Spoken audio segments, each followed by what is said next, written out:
Inna katsiran minal ahbari war ruhban. Sesungguhnya kebanyakan ulama-ulama Yahudi dan pendeta-pendeta Nasrani, mereka makan atau mengambil harta manusia dengan cara yang batil. Bagaimana Pak mereka itu? Di sini Imam Ibnu Katsir menceritakan Pak. Dulu di zaman jahiliyah sebelum Islam datang, orang-orang Yahudi Pak di Madinah terutama, itu mereka orang yang mempunyai kedudukan tinggi di masyarakat.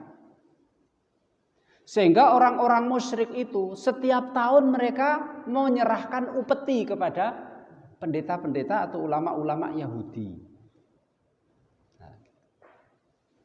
Nah, itu kan termasuk makan atau mengambil harta manusia dengan cara yang tidak benar. Kenapa harus diberikan upeti kepada mereka?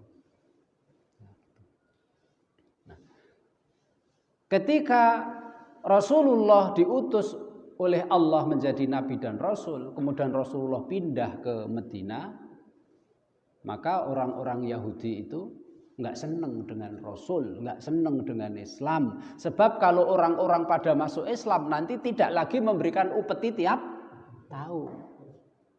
Maka orang-orang Yahudi itu sangat benci kepada Rasul dan kepada umat Islam. Gara-gara Muhammad dan umatnya, penghasilanku tahunan berhenti. Dan juga Pak, orang-orang ulama Yahudi dan pendeta-pendeta Nasrani, mereka mengambil harta manusia dengan cara yang benar itu diantaranya adalah yaitu mereka memainkan hukum. Jadi mereka dimintai fatwa hukum yang hukum itu sesuai dengan keinginan yang meminta hukum tersebut. Tapi asal mereka mau membayar. Nah itu. Itu kan termasuk suap kan Pak itu? Itu termasuk suap. Di mana Rasulullah bersabda la'ana Rasulullah sallallahu alaihi wasallam ar-rashi wal murtashi. Rasulullah melaknat orang yang menyuap dan yang disuap. Nah itu Pak, mereka itu sukanya begitu. Jadi kalau ada penguasa minta ini hukumnya gimana? Nah itu.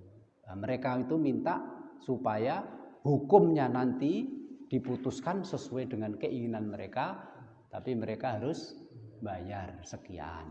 Nah, itu.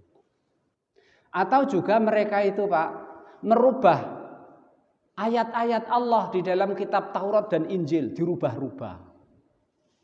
Kemudian mereka setelah merubahnya, kemudian mereka berkata kepada pengikutnya, ini adalah firman Tuhan. Padahal itu rubahan tangan-tangan mereka merubah.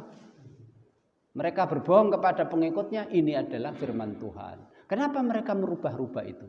Dalam rangka untuk mendapatkan harta, mendapatkan jabatan, mendapatkan kedudukan di sisi dari penguasa-penguasa yang berkuasa saat